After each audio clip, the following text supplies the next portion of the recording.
Welcome to my channel. तो आज के वीडियो में हम लोग पढ़ने वाले हैं क्लास 10th का चैप्टर नंबर 6 जैव प्रक्रम यानी बायो का पार्ट है। ये आप लोग का एनसीईआरटी एग्जाम्पलर है, तो इसमें एक क्लासेस हो चुकी है। कुछ क्वेश्चन हम लोगों ने कंप्लीट कर लिए थे, बाकी के क्वेश्चन इस वीडियो में हम लोग कंप्लीट करने वाले हैं। तो आप लोग लास्ट तक बने रहिएगा और लास्ट में कमेंट करके ज़रूर बताइएगा कि इसमें से आपके कितने क्वेश्चन सही हो रहे हैं। तो चलिए अपने क्वेश्चन को स्टार्ट करते हैं बिना टाइम वेस्ट किए। तो देखिए पहला क्वेश्चन पूछा गया है वायवीय श्वसन। वायवीय श्वसन का मतलब होता है ऑक्सीजन की प्रेजेंटी में और अवायवीय का मतलब होता है ऑक्सीजन की एब्सेंटी में। तो पूछा गया है अवायवीय श्वसन के संबंध में निम्नलिखित में से कौन सा कथन सबसे उपयुक्त है। यानी ये आप लोग का श्वसन के बारे में दिया गया है और आपको बताना है कि बताइए कौन सा सबसे उपयुक्त है। तो ग्लूकोज का क्या होता है, ग्लूकोज पहले किस में बदलेगा, पायरुवेट में बदलेगा, उसके बाद माइटोकांड्रिया में प्रोसेस होगी, उसके बाद आप लोग को ऊर्जा मिलेगी। तो यहाँ पे ग्लूकोज, माइटोकांड्रिया, पायरुवेट, कोशिका द्रव्य, उसके बाद तो ये पहला गलत है। उसके बाद यहाँ पे ग्लूकोज कोशिका द्रव्य में पायरुवेट में बदलता है, फिर माइटोकांड्रिया में CO2 + H2 + ऊर्जा बनता है। अगला देखिए ग्लूकोज कोशिका द्रव्य में पायरुवेट प्लस ऊर्जा बनता है, फिर माइटोकांड्रिया में जाता है तो CO2 + H2O बनता है। या ग्लूकोज कोशिका द्रव्य में पायरुवेट में बदलता है प्लस ऊर्जा बनता है और माइटोकांड्रिया में जाता है तो CO2 + H2O + ऊर्जा बनता है। तो सही ऑप्शन आपका डी हो जाएगा। यहाँ पे भी देखिए पायरुवेट प्लस ऊर्जा बन रहा है, यहाँ भी पायरुवेट प्लस ऊर्जा बन रहा है, लेकिन यहाँ पे देखिए ऊर्जा यानी कार्बन डाइऑक्साइड के साथ जल भी बनता है और फिर ऊर्जा भी मिलती है। यही ईस्ट में होता तो ईस्ट में पायरुवेट ऊर्जा, उसमें माइटोकांड्रिया में कोई प्रोसेस नहीं होती है तो यहाँ एथेनॉल बन जाता है। तो यहाँ पे ऑप्शन डी सही हो जाता है। अगला क्वेश्चन देखिए, अगला क्वेश्चन पूछा गया है कि श्वसन के संबंध में निम्नलिखित में से कौन सा कथन सही है। जब आप श्वसन लेते हैं तो आपके जो लंग्स है उसमें क्या परिवर्तन होता है उसी के बारे में दिया गया है। तो देखिए यहाँ पे पहला अंतः श्वसन के दौरान पसलियाँ भीतर की तरफ चली जाती है और डायफ्राम ऊपर की तरफ उठ जाता है। यानी कहा गया है कि अंतः श्वसन, तो देखिए इस तरह से अगर आपका लंग्स है, दो आपका लंग्स है, यहाँ पे आप लोग का डायफ्राम होता है, यानी यहाँ से ही आप लोग का डायफ्राम होता है। देखिए यहाँ पे डायफ्राम है। जैसे आप सांस लेंगे अंदर, अंतः श्वसन का मतलब कि सांस अंदर ले रहे हैं, जैसे ही अंदर लेंगे तो ये डायफ्राम नीचे चला जाएगा और पसलियाँ बाहर की तरफ हो जाएगी। लेकिन जैसे ही आप सांस छोड़ते हैं तो ये आप लोग का डायफ्राम ऊपर चला जाता है और ये जो है जो पसलियाँ हैं ये अंदर की तरफ चली जाती है। तो अगर सांस अंतः श्वसन हो रहा है तो पसलियाँ ऊपर उठती हैं और जो डायफ्राम है नीचे चला जाता है। जब आप सांस छोड़ते हैं तो डायफ्राम ऊपर जाता है और पसलियाँ अंदर जाती हैं। अब यहाँ से अब रिलेट करके क्वेश्चन को आप सही कीजिए। तो अंतः श्वसन के दौरान पसलियाँ भीतर जाती है, अंतः श्वसन के दौरान पसलियाँ भीतर नहीं जाती है, पसलियाँ बाहर जाती है, क्योंकि हवा भरेगा तो वो ज़्यादा होगा, वहाँ पर जगह कवर करेगा, तो ये तो गलत हो गया।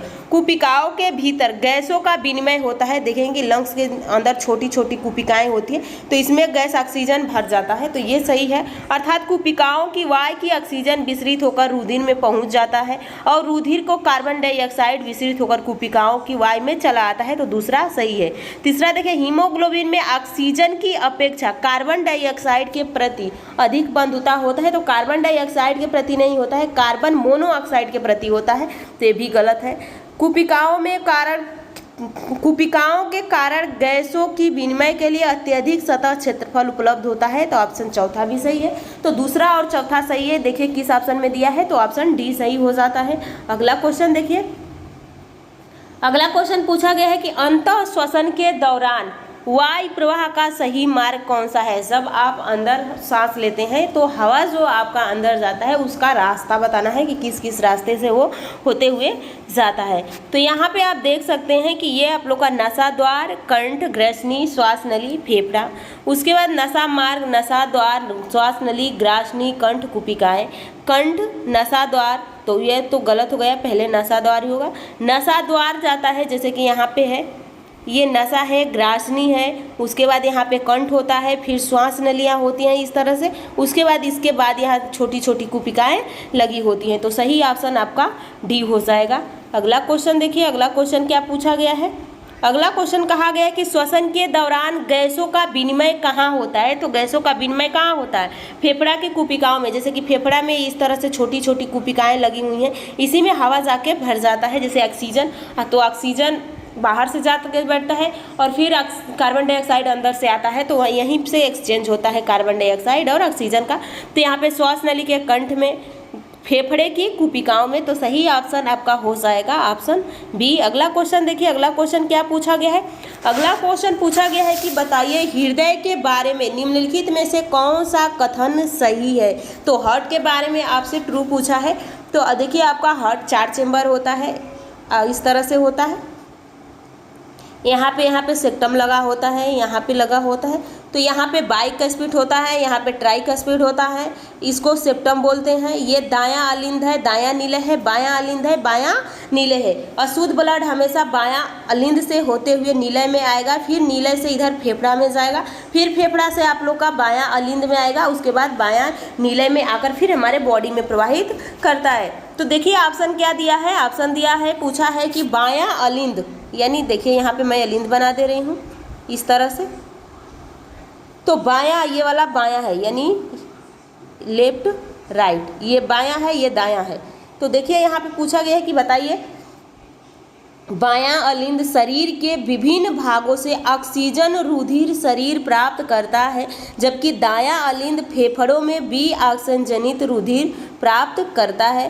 तो यानी ये पूछा है गया, बता कह रहा है, क्वेश्चन कह रहा है कि बताइए कि जो आप लोग, ये आप लोग का राइट है, लेफ्ट है। तो देखिए बायां अलिंद शरीर के विभिन्न भागों से, बायां अलिंद के बारे में पूछा है कि बायां अलिंद शरीर के विभिन्न भागों से ऑक्सीजन जनित रुधिर शरीर को प्राप्त करता है, जबकि दायां अलिंद फेफड़े में बी ऑक्सीजनित रुधिर प्राप्त करता है। अगला ऑप्शन क्या दिया है। अगला ऑप्शन देखिए पूछा गया है कि बायां नीलय, जो बायां नीलय है, तो ये तो आप लोग का पहला वैसे ही गलत हो जाए, क्योंकि बायां अलिंद ऑक्सीजन जनित रुधिर नहीं लेता है। ये कैसा लेता है? ऑप्शन 2 कह रहा है कि बायां नीलय ऑक्सीजन जनित रुधिर को शरीर के विभिन्न भागों में पंप कर देता है, जबकि दायां नीलय बी ऑक्सीजनित रुधिर को फेफड़ों में पंप करता है। तो ये सही है। अगला ऑप्शन देखिए, अगला ऑप्शन क्या कहा गया है। अगला ऑप्शन कहा गया, दूसरा सही है। बाएं अलिंद में ऑक्सीजन जनित रुधिर दाएं अलिंद में चला जाता है, जो रुधिर को शरीर के विभिन्न भागों में भेजता है। अगला ऑप्शन देखिए, दायां अलिंद शरीर के विभिन्न भागों से बी ऑक्सीजनित रुधिर प्राप्त करता है, जबकि बायां नीलय, जो आपका बायां नीलय है, ऑक्सीजन जनित शरीर रुधिर को शरीर के विभिन्न भागों में पंप कर देता है। तो ये भी सही है। तो आपका दूसरा और चौथा सही होगा, ऑप्शन सी सही हो जाएगा। अगला क्वेश्चन देखिए, अगला क्वेश्चन क्या पूछा गया है। पूछा गया है कि बताइए संकुचन के दौरान निम्नलिखित में से कौन सी संरचना हृदय के भीतर रुधिर को वापस विपरीत दिशा में बहने को रोकती है। तो हृदय के भीतर स्थित कपाट, नीलयों की मोटी पेशियां भित्ति, अलिंदों की पतली भित्तियां, उपरोक्त सभी। तो यहाँ पे आपका सही ऑप्शन हो जाएगा कि हृदय के भीतर स्थित कपाट, जैसे इस तरह से आपका हृदय है, 4 चेम्बर है, यहाँ पे ट्राइकस्पिड है, यहाँ पे बाइकस्पिड है, यहाँ पे एओर्टा, यहाँ पे आप लोग का पल्मोनरी वाल होता है और यहाँ पे एओर्टा वाल होता है, यानी 4 वाल होता है, बीच में सेप्टम होता है, दायां अलिंद दायां नीलय, बायां अलिंद बायां नीलय होता है। तो सही ऑप्शन आपका ए हो जाएगा। अगला क्वेश्चन देखिए, अगला क्वेश्चन पूछा गया है कि बताइए यहाँ पे एकल परिसंचरण अर्थात शरीर में होकर एक चक्र के दौरान रुधिर का हृदय में होकर केवल एक बार प्रवाहित होना निम्नलिखित में से किन में पाया जाता है। यानी किसमें एक ही बार, हम लोगों में मानव में कैसा होता है, दोहरी परिसंचरण होता है, लेकिन ये पूछा गया है कि किसमें एकल परिसंचरण तंत्र हुआया जाता है। तो यहाँ पे आपका सही हो जाता है हिप्पोकैम्पस, एक्सोसिट्स और एनाबोस। तो ये सही ऑप्शन आपका बी हो जाएगा। अगला क्वेश्चन देखिए, निम्नलिखित का शेरकी समूह या समूहों में हृदय ऑक्सीजनित रुधिर को शरीर के विभिन्न भागों में पंप नहीं करता है। तो इसमें पिसेज और एम्फीबियन, पिसेज मीन्स मछली, एम्फीबियन मीन्स उभयचर और सरीसृप, एम्फीबियन प्राणी या पिसेज। तो यहाँ पे आपका सही आंसर कौन सा हो जाएगा, यानी केवल मछलियों में ये होता है, क्योंकि मछली में बस 2 ही चैम्बर होता है हार्ट का। तो सही ऑप्शन आपका हो जाएगा मछली। अगला क्वेश्चन देखिए, अगला क्वेश्चन क्या पूछा गया है। धमनियों का वर्णन करने के लिए सही कथन का चयन कीजिए। एक होता है, आप लोग पढ़े होंगे, तो एक होता है आप लोग का धमनी और एक होता है सिरा, यानी एक होता है आर्टरी और एक होती है वेन। आर्टरी में हमेशा शुद्ध ब्लड जाता है और वेन में हमेशा अशुद्ध ब्लड जाता है। और शुद्ध अशुद्ध ब्लड किसको कहेंगे? जिसमें ऑक्सीजन है शुद्ध है, जिसमें कार्बन डाइऑक्साइड है अशुद्ध है। लेकिन यहाँ पे कुछ अपवाद होता है, जैसे पल्मोनरी धमनी ऑक्सीजन यानी बी ऑक्सीजन है, यानी कार्बन डाइऑक्साइड वाला ब्लड का लेकर प्रवाहित करती है, और वहीं पे पल्मोनरी सिरा ऑक्सीजन जनित ब्लड को लेकर प्रवाहित करती है। तो ये दो अपवाद है और ये अपवाद से क्वेश्चन ज़्यादा पूछे जाते हैं, तो अपवाद आपको याद होना चाहिए। पल्मोनरी धमनी और पल्मोनरी सिरा अलग अलग कार्य करती है। तो देखिए इनकी भित्तियाँ, धमनी के बारे में पूछा है, धमनी की भित्तियाँ मोटी होती है, धमनी में वाल नहीं होता है, धमनी में जो ब्लड का फ्लो बहुत स्पीड से जाता है। देखिए इनकी भित्ति मोटी और प्रत्यास्थ होती है, इनमें रुधिर उच्च दाब के साथ बहता है। ये विभिन्न अंगों से एकत्रित करके वापस हृदय में पहुंचाती है। तो वापस हृदय में लाने का कार्य किसका होता है? तो वापस जो हृदय में लाने का कार्य होता है सिरा का होता है।